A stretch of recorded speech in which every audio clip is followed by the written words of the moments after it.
let's go ahead and let's start with the number one guy for Mr. Mike Kashuba. Mike. Okay. This shouldn't be too hot takey. I did consider flipping someone here, but it's Caleb Williams. His time to throw is insane, but it's not because he was refusing to play in the structure of the offense. Like, the offense was just kind of freaky at USC. There wasn't a lot of great pre-snap motion and hot reads and things like that. It was just, hey, Caleb, go win us football games. And he continued to do it. Metrics are amazing. Talent is amazing. It feels wrong to ever compare somebody to Patrick Mahomes, but if somebody is going to be that, it is going to be Caleb Williams. The only knock on him is that he holds the ball too long, and if that doesn't work out well in the NFL, it'll become readily apparent very quickly, but he has the talent to make it work. So, Caleb Williams, 101. Okay.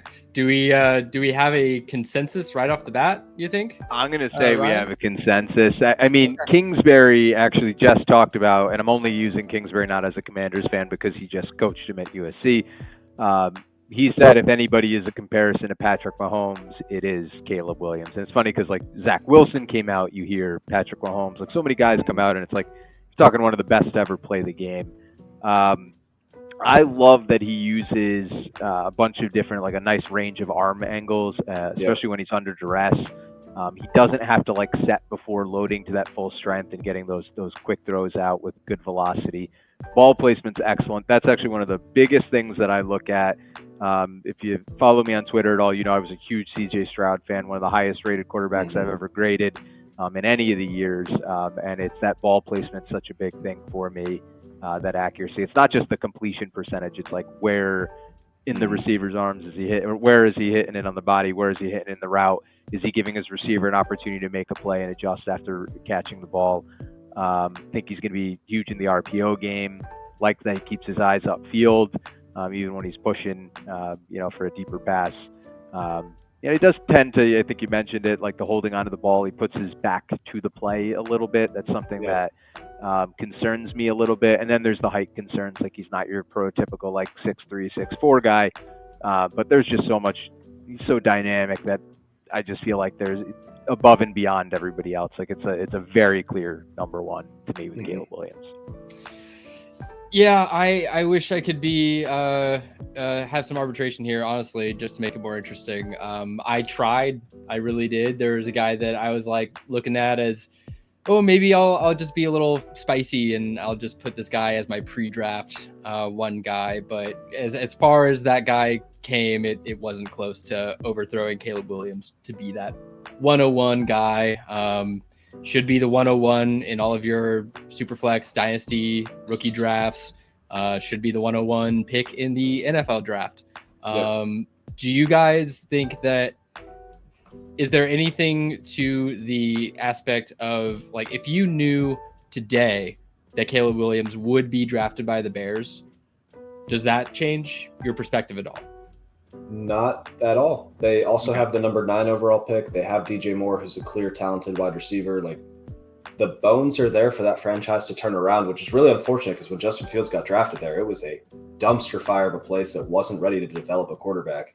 Now that he is leaving, it almost feels like a beautiful landing spot as long as the coaches figure it out. So he does have a obvious path, and I think the Bears have a very potentially good path with offloading Fields, using that number 1 for Williams, and then with your 9, taking a big boy up front to lead the O-line. I think if they do all those things, they're going to be put in a very good position.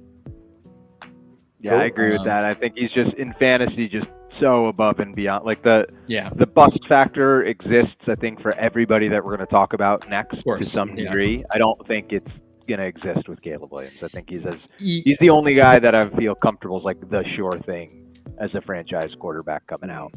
Yeah, I would agree with you. I think that he's not going to be a bust. I don't think that is really possible with what I've seen from him and the type of skill set he has, going to an NFL team and just honing the little pieces of his game that aren't perfect. I think it's going to be very, very gross.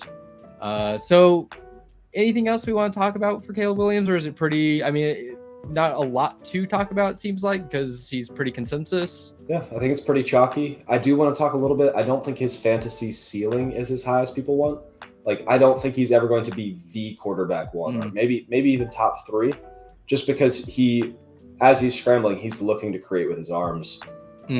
He's not really trying to truck guys, get into the end zone with his feet. Like, especially at the next level, as all the athletes get better, he's going to continue to try to make it happen with his playmakers, not necessarily with himself. So very safe floor, and not the highest ceiling, but a plenty high ceiling, especially for your super flex drafts.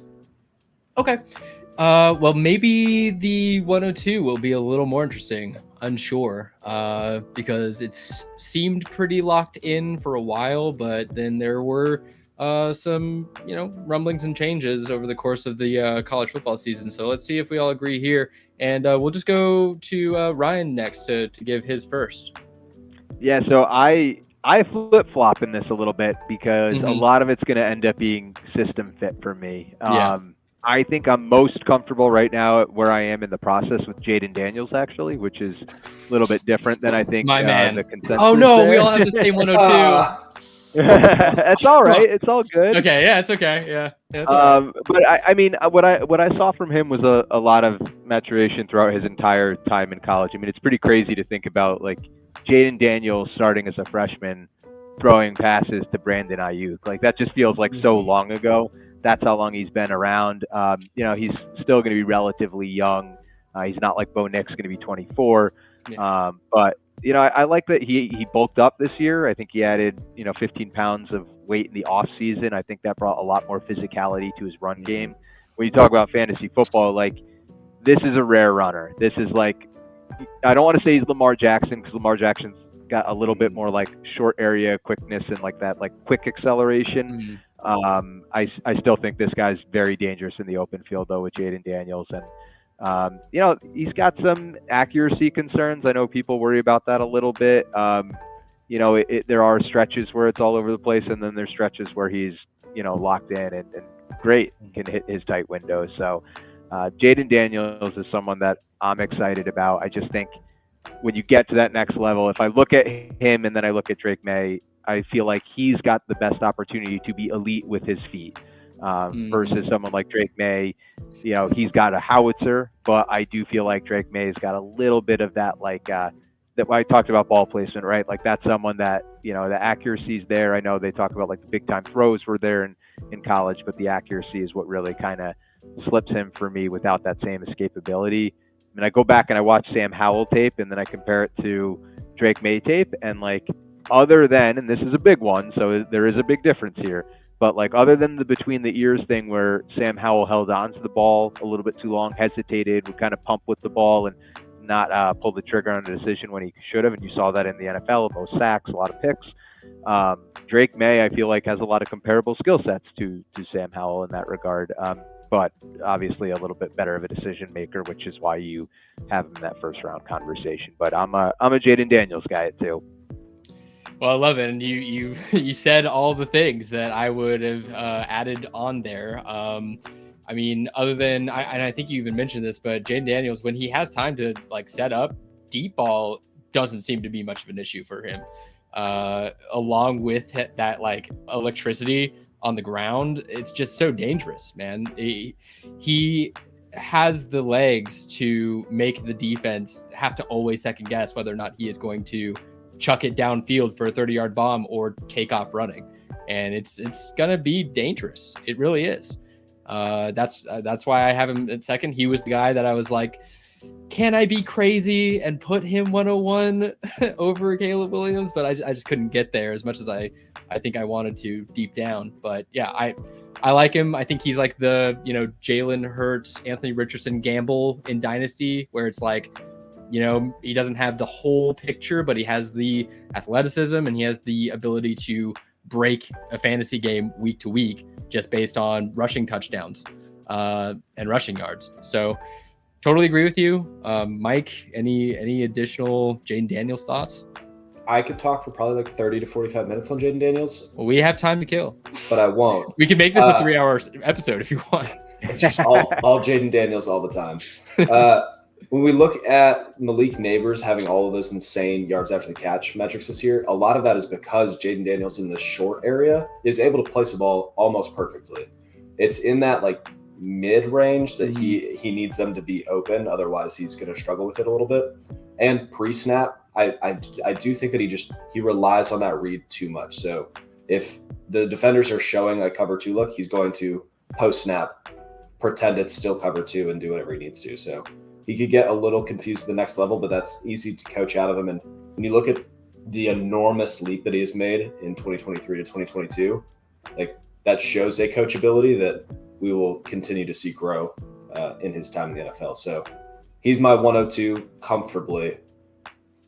I might take him over Marvin Harrison Jr. in my rookie drafts. Would you rather have the guaranteed best receiver, or would you rather have the closest thing to Lamar Jackson we've seen? I think you can make a conversation depending on your team need, which, you don't really want to draft for team need. You want to draft the more valuable guy. And then if you need to trade later, do that. But I think it's so on the razor's edge for me with those two guys, I think, just because, Marvin Harrison should come off the board as a top 5 dynasty wide receiver. Top 5 dynasty wide receiver, guy who could be a QB1. Yeah. It's tough. Jayden's the next Randall Cunningham. Which, if he's Randall Cunningham, that's magical. Yeah. It's, I think with Jayden Daniels, and you nailed it when you said Anthony Richardson, Lamar Jackson, Jayden Daniels, he's got that rare of that rushing ability. I know Trey Lance rushed and stuff like that, but this guy is just that rare skill set that he's going to be an asset as a runner in the NFL. That's not a question. My biggest concern with him is he did take a lot of hits. He doesn't slide. He needs to learn how to slide. For the love of God, please learn how to slide. His frame is not conducive to not sliding.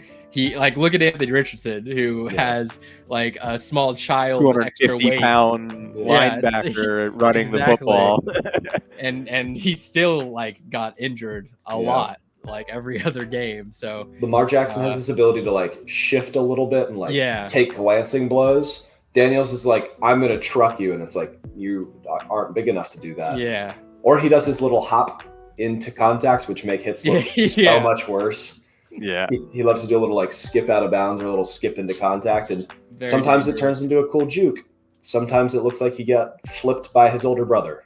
So well, look, I mean, I think this is the divide that this is where you win in fantasy football, is when you take the risk on the guy that could explode versus who I think might be consensus 103 with Drake Maye.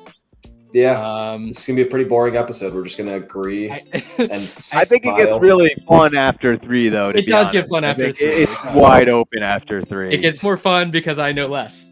Yeah, fun or stressful. But yeah, I mean that's I think the point though. We want to win our leagues, and I think you do so with drafting the QB that has the bigger chance to burst. And I just don't think Drake Maye is going to bust open the scene and be a QB1. I don't see it. Depending on where he gets drafted, I guess there's a possibility, an out chance that he is, but I just don't see him as a top 12 QB in fantasy. I think he does everything a bit above average, and then he just lacks some decision making and some just kind of head scratching stuff. I think that's going to be something that people look at as a real knock for him. And if he doesn't get past that at the NFL level, then we're looking at a possible Sam Howell-esque situation. And maybe he's not as lucky as Sam Howell kind of seemed to be in this last NFL season. Well, that's the frustrating thing on Howell is I feel when I go back and watch his film, the physical tool set is there, right? He's got an absolute cannon. He can move. He's a better runner than Drake Maye is. They both have howitzers for arms. I do think Maye's the better processor, though, and I think that's a really important piece here. And he's still young, right? One of the things with Jayden Daniels that we didn't talk about was, he is 23 years old, right? And, I feel when Lamar Jackson came out, when he had his, questions on his passing game, there was still room to grow. He was still a young prospect. Jayden Daniels is probably more of what you see is what you're going to get than a lot of these prospects. And I think with Drake Maye, you're hoping that some of those mistakes, some of those inability to maybe identify that second level pressure that puts him in bad situations, gets fixed as he gets to the next level. He was also under duress like all the time. Like I know people talk about supporting cast, and he has some receivers that are going to be likely drafted high, but I just feel like Drake Maye didn't have a lot of time. So I think there's a lot of hero ball when you watch him play, that he feels like he's forcing too much to win for the team. I don't know how much of that is him feeling like he has to do that, and then in the right situation in the NFL, if surrounded by talent, he doesn't have to do that. Maybe you get a better prospect. I still think there's a lot of ceiling with him. I just think there's a lot that kind of scares me. I don't want to say like it's starting to get popular, but like a better Daniel Jones. I could see that as an outcome for Drake Maye, but I can also see, if he lands in an air raid like system, like with Cliff Kingsbury at number 2, with Washington, that could be a really great fit for him. So that I think will be very landing spot dependent for me with Drake Maye. Yeah, I mean, I like that you mentioned going number 2, because I think that's probably the most likely outcome here is he goes number 2 to the Commanders, unless they trade out of the pick, which that would be weird because they need a QB. So yeah, that's something that I think people might want to start like looking at as a base to when they look at Drake Maye and try to like value him. It might be worthwhile to consider that it's very likely he's going to land on that Commanders team with a decent amount of weaponry to go along with it. So, Mike, any more Drake Maye thoughts? Or Ryan, do you have anything? It sounded like you guys were pretty like you're in on Drake Maye as a prospect. You think he like could be solid, but you don't see that like superstar top of the line outcome. I just looked up some comparable things. So he is listed as bigger than Trevor Lawrence and around the same size as Justin Herbert. He has more rushing touchdowns than both of them did in college. He has a comparable touchdown to interception ratio in his sophomore and junior year than both of them. And he was doing it all on a UNC team that, let's be honest, is UNC known for being a powerhouse team?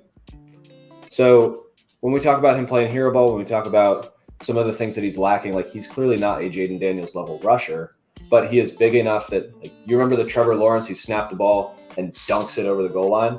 Like that is a real outcome that he can do. And I'm also a little biased. So my stepfather-in-law, go through that track. He knows the Maye family, and in conversations with them, like the brothers are amazing. The family is amazing. The foundation that this young man is growing up in, like between the ears, he's there and he's coachable and he knows what he needs to do. So I don't think there's an outcome where he flames out of the league because of a like Zach Wilson type situation, or he loses a locker room. Like he's going to come in, he's going to be a leader, and he has some underrated rushing ability that I think we're kind of sleeping on right now. So I think that's a good call out. I think he's higher end than people. The ceiling is there. I just need to see the growth as a development of a processor. Like that's the one thing for me that gets me. And then again, we talked about that ball placement, but like the accuracy is there from a completion percentage wise. You also have a lot of like balls that are just thrown up or underthrown on deep routes with receivers, or kind of back shoulder to the receivers. Like that's a very frequent one with him. So there's definitely concerns there, but I think there's a really strong base there for what he can be and what he can develop into. The other comment I'll make is real quick. We talked about Sam Howell. Sam Howell also had 828 rushing yards and 11 touchdowns his last year at Carolina. So I do think that offense is a little bit conducive, because they do spread with that air raid a little bit. It is conducive to a little bit of if you have that rushing ability, can break down when things aren't going well and can be light on your feet. You can make that happen in that offense. So, but I do like Drake Maye. Yeah, I do think Drake dunks on Sam Howell as an athlete, just purely like human being to human being. You ask him to foot race, I think Drake's winning that 1,000 out of 1,000 times. I wanted to talk a little bit about the ball placement and the receivers.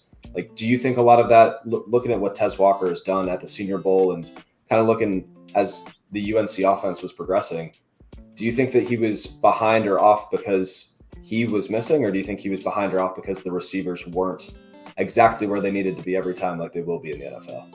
I think that's part of it, and I think it's how much pressure he took in that behind that offensive line. I actually think that's one of the biggest ones. So there's question marks with him, and that's where, like, if a team drafts him high, I'm going to trust him. Put him with a Cliff Kingsbury who's developed like Johnny Manziel for his Heisman campaign, Patrick Mahomes, Caleb Williams, that's had Kyler Murray, that's had great success with quarterbacks. You put him somewhere there, I might actually take him over a Jayden Daniels in fantasy in that instance. But it's close on those two. It's closer than I probably made it out to see him on the 2-3 there. But it's just, there's still those questions that I have to answer. And for me, like, if I'm taking a player at 2, I don't want to have to answer questions. I want them to be clear. I don't want to have to second guess myself on any of these. Like, it almost makes me want to have the Commanders go after like an Olu Fashanu and like shore up that left tackle and address quarterback somewhere else in the draft to compete if you have those question marks. But I'll trust the staff. But not to be a Commanders soapbox here, so I'll stop. We love it. But I think that as we're looking at these quarterback rankings for fantasy and then also for the real NFL draft, like, there's clearly a crown jewel in Caleb Williams. And then there are 2 certified studs. Like, these can be franchise guys. You can see the path to them being a top 10 quarterback in the league, whether or not they're a top 10 for fantasy. Like, you can see the path. I don't see it for these next ones, but Corey, I would love for you to lead us off with your QB4 because I need time. Oh, okay. Yeah. So I think you're largely right. I think these next guys, they all have, I mean, we're talking about question marks. Drake Maye has no question marks comparatively when you look at like the next 2 or 3 guys. I put 5 names here because I don't know who you're going to pick. Okay. Well, I mean, so you can yell it from the heavens. I don't care. Homer me all you want. I think it's Michael Penix. I just think with the rest of the guys grouped in this tier, I think Penix has the best arm talent. I think he's been shown to be like NFL game ready, aggressive.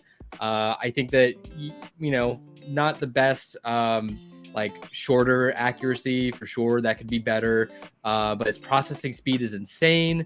I just think all of those things combined, it gives him the greater opportunity to, if he's going to be drafted as a backup, which I think that's pretty likely, at least like a high quality backup where he might get a chance to prove himself, unlike the other guys who I just think have more knocks against them.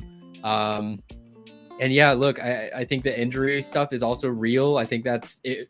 No injuries on Michael Penix. I think you're looking at him as like a top 10 drafted QB maybe, but with the extensive, like it's extensive. It is like, you can't discount the multiple separated shoulders, the blown ACL, the fact that he's not the youngest prospect ever. So he already has some wear and tear on him. I think those are all things pushing him down. All that being said, go Dogs, Michael Penix. That is my 104. And I think you can make a case for the other 2 guys like in this tier. Like I said, I'm just going to roll with my boy and go with Penix. Okay.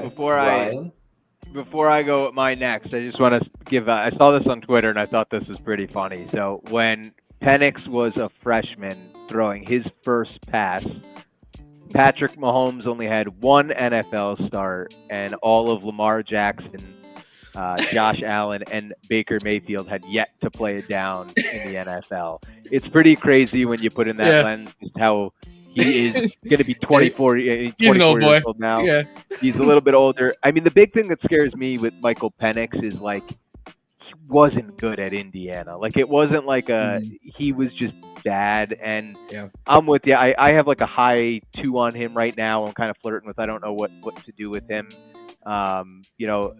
There was some accuracy issues this year. Through a decent amount of, he had 11 picks this year. A lot of that they're saying, like, could it be his shoulder injury that he had? And was that messing with his throwing motion? The motion just looks like so awkward to me that I get a little bit nervous on Penix there, but he's a winner, right? Like he extended Washington's winning streak they were over 20 games after their Pac-12 duel there with Bo Nixon in Oregon. So Yeah. he's got the frame. He's 6'3", throws a lot of nice deep passes that we've seen. I don't know if that's the receivers or if that's him. Again, that's a little bit more challenging, but just, those are my concerns with him. So he is not my number 4 here. I actually am probably, we'll see how the process goes for me, but right now I think I'm probably going to end up with some sort of first round grade for real life grade on JJ McCarthy. Actually, I'm a JJ fan, 6'3". They say 200 pounds. That man is not 200 pounds. What I liked for him, you saw the completion percentage go from like 57s to 64 to 72% this year. 27-1 as a starter, 2-time Big Ten championships, national champion.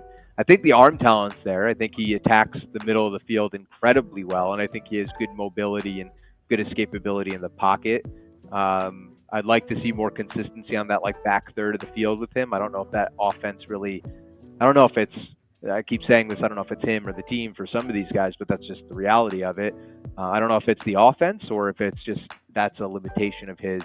Also not a high volume passer, so I want to see that. And then you could see the accuracy dip a little bit as you get towards the outer hashes for me.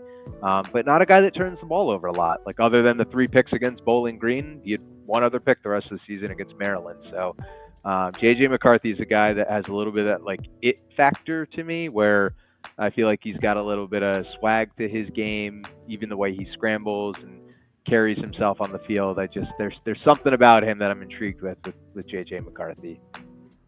What was interesting to me is in your entire pitch, you were like 2-time Big Ten champion, 27-1 as a starter. At no point did we ever talk about what he's done throwing the ball. We just talk about like team success. Like he's clearly a winner. He clearly rocks.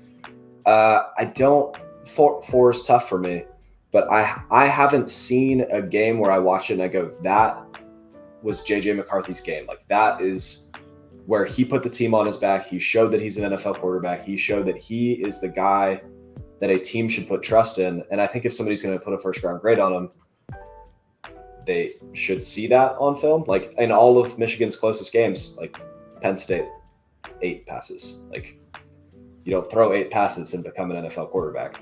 Ohio State, I think he threw 20 passes. Yep, 16 for 20 for 148. Yep. NFL quarterback. So you kind of have to pick and choose and like find those flashes. And trust me, he flashes. Like you can see the arm talent. It's just you see it for 1 play, and then you don't see it again for a month and a half, and that scares me. I mean, he does have elite handoff ability, so I think that's going to count for something. But yeah, I think again, like when I'm making this, JJ is one of the 3 guys that I have in this like 4, 5, 6, where I'm just like, pick your poison kind of thing. Because the main difference to me with JJ and Penix was Penix arm talent is just, and his processing speed, and in my opinion, are just better. But I can definitely see the fact that he is a winner. I think that does count for something, even though it's kind of a team stat. I think he has the mentals. I think he's super coachable.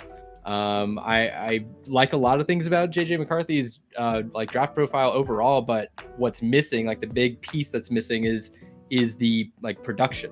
Like that is just where I am not there yet. I can't put him above a guy who had that many more yards and thrown touchdowns when comparing like him and Penix. So I mean, Mike, thing I'll say on McCarthy, and not to cut you off there, go ahead. But like just turned 21 in January is another big one for me. That's very true. Very moldable. When you look at the statistical analysis of like who's successful when they come out early versus like these older quarterbacks, and this class is going to be like the class where we're going to see like, was it beneficial for these quarterbacks to get the extra time with the COVID year and everything? You're going to see Bo Nix older. You're going to see Penix older, even Jayden Daniels that we talked about a bit older. So like, is it going to be that they can break that mold and get past that barrier, because they're really like you struggle to name anybody who came out at these ages that was then successful in the NFL. So to me, like that piece, there's still that like stats nerd in me a little bit that's like, okay, you know, there's some support there that I could put behind JJ McCarthy, and I think the efficiency was there. So I know he didn't have a lot of the opportunities and a lot of the volume, but he was efficient with his volume. And I think what was big for me is, like you mentioned, Penn State and Ohio State, when they needed that big third down conversion or that big play, like JJ McCarthy delivered. And at 20 years old in those situations, to be able to do that, and doing it at 19 years old, you know, the year before, that's something that like, I'm like, okay, I can get behind that. So just, if I got to pick warts across these guys and say like, what can I be most comfortable with? That's the one that I'm most comfortable with. My next one's actually probably a little bit of surprise, but I'll hold off on that. But I think that those are all fair points. Yep. For sure. I still got to do Mike, you have the opportunity to do the funniest thing ever and have us all three have different. Are we doing this? So anyway, Okay.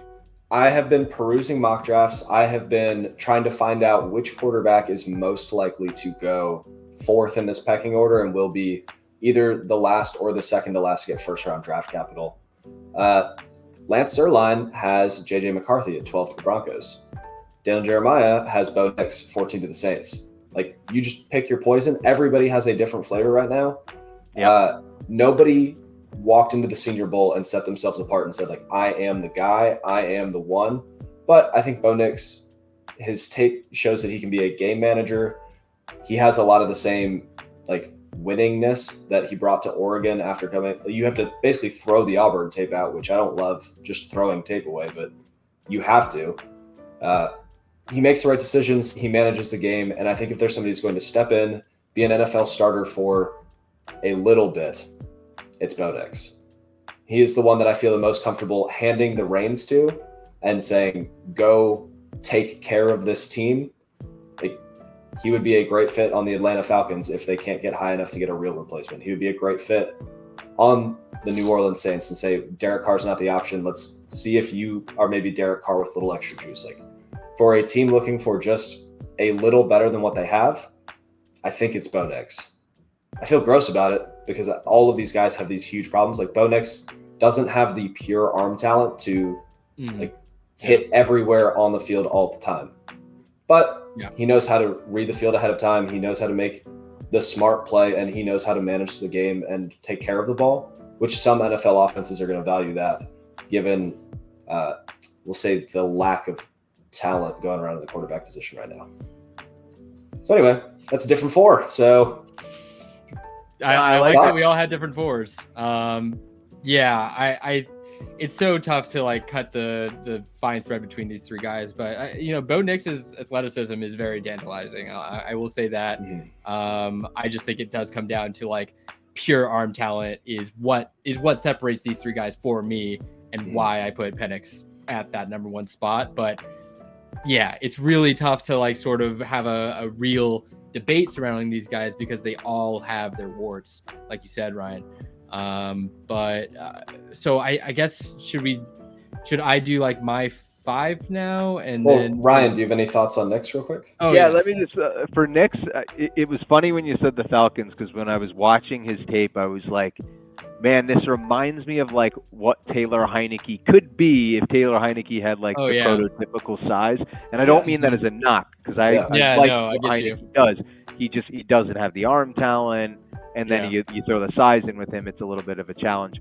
Nix has more arm talent than Heineke does, but to your point, not elite arm. And like I look at like the concerns that we were talking about, like 2/3 of his passes are inside the 10 or behind the line of scrimmage. Yeah.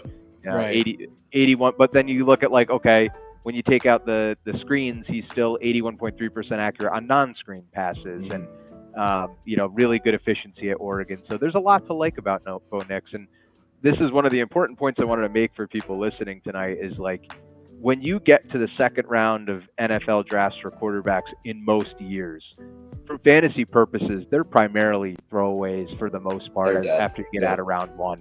This is a year where I feel like you're going to get guys that can be contributors in round two, and between Nix and Penix and McCarthy and some of the other guys, like even Spencer Rattler and stuff, like these guys have an opportunity to actually do something. So it's going to be a little bit, it's a deeper year than you're going to be used to seeing. And I think you'll get guys that are useful fantasy assets that are drafted in like rounds 2 and 3 of the NFL draft.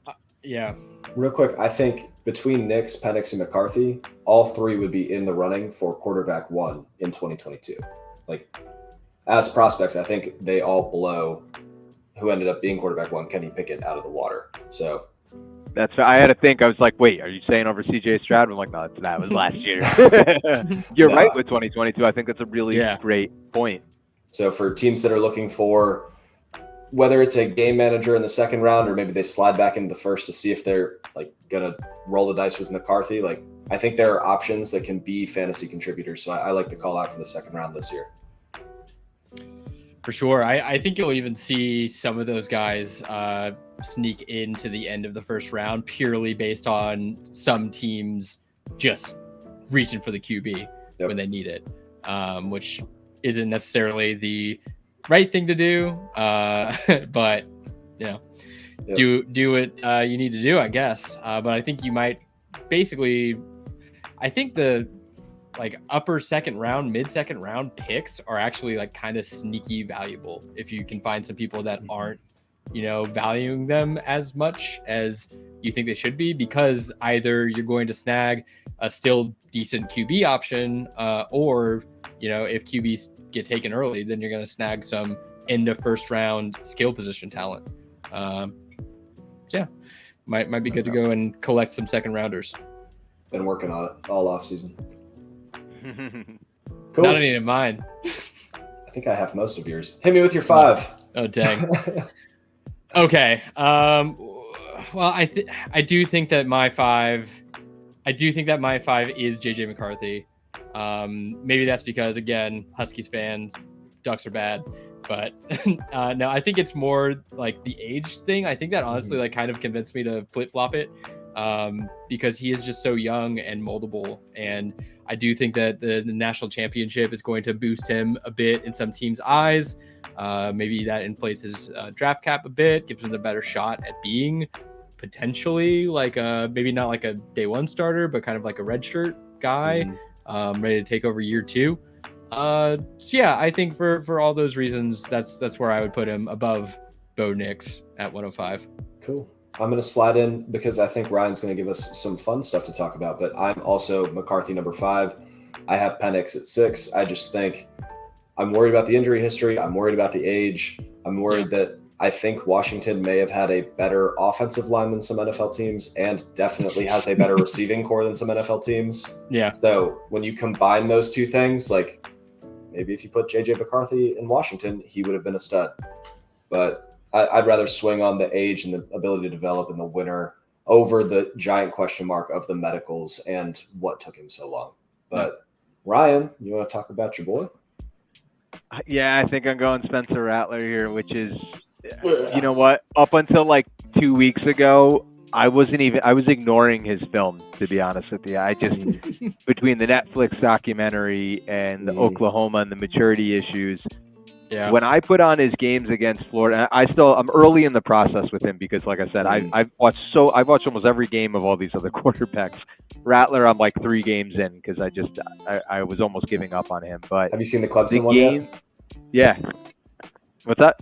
Have you seen the Clemson one yet? I haven't seen the Clemson game. I know. Watch it next. A good one. Watch it next. I know. But he's another guy that just like, when you put on the film, you just say like he is constantly under duress, and it's he's just at the mercy of a firing squad on every single play. I actually think he may have the best footwork as he drops back in the entire draft class, which is like one of the things that I'm like, okay, I could see in the arm talent, like arguably to me, best ball placement outside of Caleb Williams when he has time to throw. Okay. To your point, though, when that pocket breaks down, that's where you start to see an uglier Spencer Rattler, and that's where I got to try to figure out where I am comfortability with him. The other things that scare me are like 6'1", 200. It's not the like prototypical size.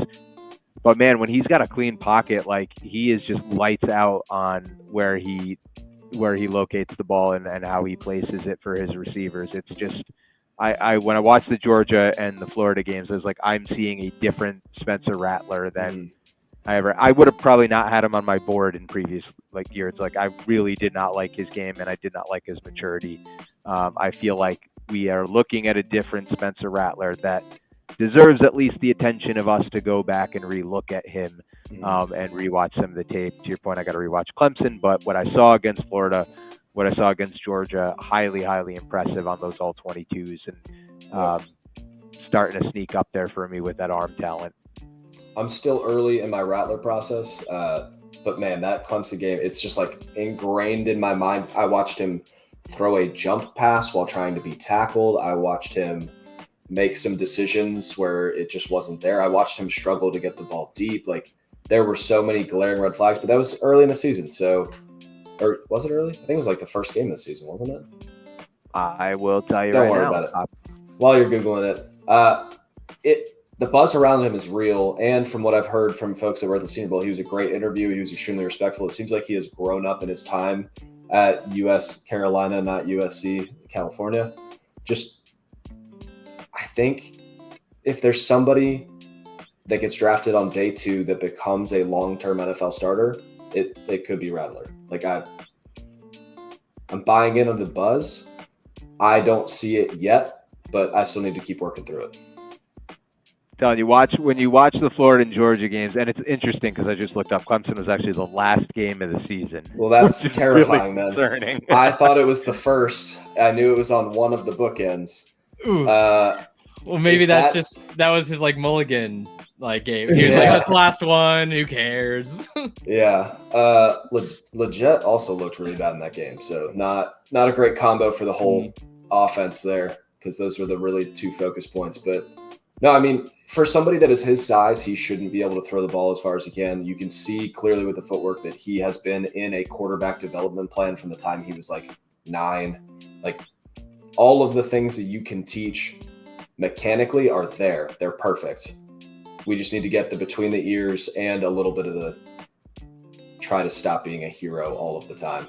If I watch him throw another jump pass, I'm turning the film off. He's off my board. I'm over it. But anyway, you have a 2-strike policy on jump passes? Specifically for Spencer, yes. Yeah. Okay. That's fine. 2 games, and I didn't realize this though. I just looked at his game log. 2 games of over 90% completion accuracy with 20+ passes in both games, which is pretty damn impressive. That's interesting. One is against Furman though, so I got a caveat it. The other is against Mississippi State, so it's. But the Florida game, if you look, he was 76.7% passing completion. Yeah. 313 yards, 4 touchdowns, 1 pick. He was outstanding against Florida, outstanding against Georgia. I know he's got 2 picks, and the stats aren't great against Georgia, but some of the passes he completes and the placement are just fantastic there. So I'll throw the all-22 back on. That's right. Cool. Well, that is everyone's 5. Corey, do you have a 6? I honestly, I don't think I have a strong enough conviction on a 6 to really. I'd probably just default to Joe Milton because you've talked about him so much, and the athletics are there. Yeah, no, he is. I don't know really the difference between. I mean, maybe that's the last couple minutes here. You guys can explain to me the difference between Michael Pratt, who I also don't know that well, and Joe Milton. So picture a Lamborghini. Okay, I'm picturing it. Is it mine? Yes, but the steering wheel is missing, and you are driving. What happened? Was it stolen, or did I buy it with the steering wheel? No, you bought. If you draft Joe Milton, you're drafting it with the steering wheel missing, and you just have a pair of bungee cords that but you're the pedal trying. Works. No, the pedal is always set to all the way down, and you are trying to drive it with bungee cords. That's Joe Milton. Michael Pratt is a minivan that can't really go that fast, and it seems to get the kids to work most of the time. Has some underrated coolness with it. So it's good with kids. It's great. It's just probably never going to be the one that you drive to the club to impress people. It's going to be there when you need it. It's going to get you from point A to point B. I think that's the difference between Joe Milton and Michael Pratt. Ryan, I don't know. Joe Milton sounds a lot more fun. Honestly, for fantasy purposes, I think you're better off throwing a dart at Joe Milton, to be honest. I mean, Pratt, I don't picture him being, and same with Milton, but I don't picture Pratt being a starter in the league. You know, I view that as like a really late round pick. I'm not much intrigued by him. Minivan's a great word for him. Yep. But I think there's a lot of experience there, and that could be a good backup to plug in. But like from a fantasy purpose, if you're gonna throw that dart, you know, might as well have fun with the Lamborghini, and even might as well have a Lambo. Yeah, at least with the Lamborghini, you could just like sit it in like your front like lawn or whatever, or sit it on your driveway, and everyone walks past it and goes, "Hey, that guy's got a Lamborghini." They don't know about the steering wheel. Yeah.